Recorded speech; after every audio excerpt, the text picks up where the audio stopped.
السلام علیکم ورحمۃ اللہ وبرکاتہ۔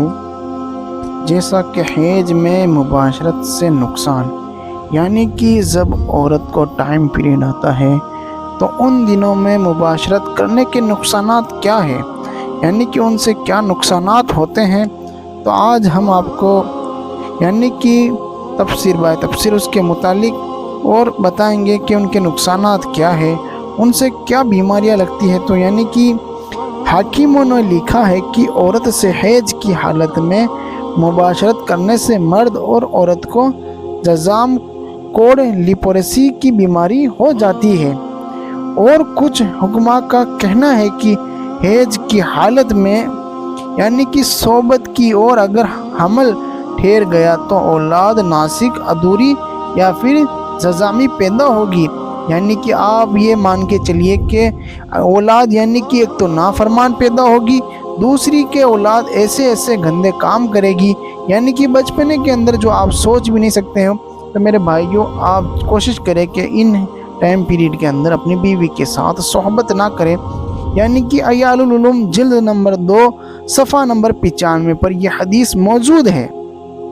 حالت حیض میں صحبت کرنے سے عورت کو سخت نقصان ہوتا ہے، یعنی کہ آپ یہ دھیان رکھیے کہ حالت حیض میں یعنی کہ ٹائم پیریڈ میں اگرچہ آپ صحبت کرتے ہو تو عورت کو بہت نقصانات پہنچتے ہیں،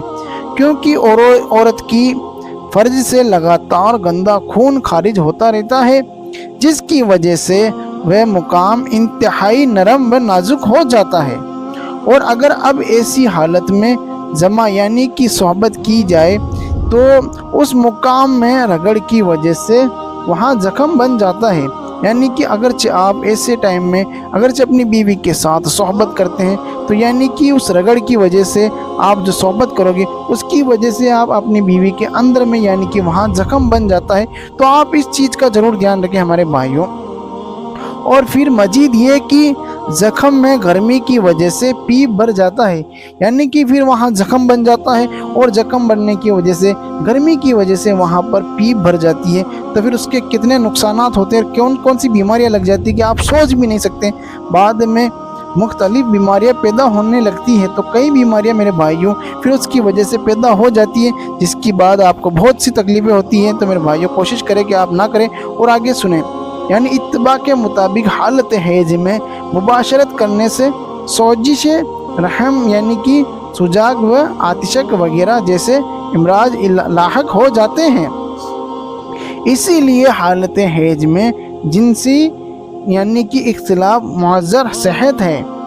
یعنی کہ مسئلہ عورت حیض کی حالت میں ہے اور مرد کو یعنی کہ شہوت کا یعنی کہ زور ہے، اور ڈر یہ ہے کہ کہیں جنا نہ کر لے، یعنی کہ اگرچہ آپ کی بیوی یعنی کہ ٹائم پیریڈ آ رہا ہے اور آپ کو ڈر ہے کہ کہیں آپ جنا نہ کر لیں، یا ہاتھ کا جنا یا گندا جنا آپ نہ کر لیں، تو اس کے لیے شریعت نے آپ کو تھوڑی سی چھوٹ دی ہے، تو آپ اس چیز کو دھیان رکھیں۔ ہم اس کو بتاتے ہیں تفسیر بھائی، تو یعنی کہ آپ کو شریعت نے کیا چھوٹ دی ہے۔ پھنسے جاؤ تو ایسی حالت میں عورت کے پیٹ پر اپنے آلے کو مست کر کے انجال کر سکتا ہے، یعنی کہ ایسی حالت کے اندر اپنی بیوی کے پیٹ کے اوپر وہ یعنی کہ اپنی شرمگاہ کو رگڑ کر حالتیں یعنی کہ انزال کر سکتا ہے، تو یہ جائز ہے۔ لیکن یہ جائز تب ہے میرے بھائیوں جب کہ آپ کو ڈرے کہیں آپ جنا کر نہ بیٹھیں، تو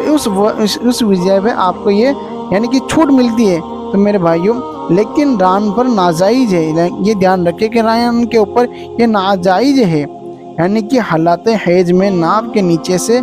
گھٹے تک اپنی عورت کے بدن سے فائدہ حاصل نہیں کر سکتا ہے، یعنی کہ عیال العلوم جلد نمبر 2 صفحہ نمبر 95 پر یہ حدیث موجود ہے، اور فتاوی افریقہ صفحہ نمبر 171 پر بھی یہ حدیث موجود ہے۔ یاد رہے یعنی کہ یہ مسئلہ کس شکل میں آپ کے اوپر لازم ہوتا ہے، تو آپ اس چیز کو یاد رکھیں، یعنی کہ یاد رہے یہ مسئلہ ایسے شخص کے لیے ہے جسے جنا ہو جانے کا خطرہ ہو، یعنی کہ یہ مسئلہ اس انسان کے لیے اس مرد کے لیے ہے جسے خطرہ ہے کہ کہیں وہ جنا کر بیٹھ جائے، تو اس کے لیے یہ مسئلہ جائز ہے۔ غالب گمان ہو تو یہ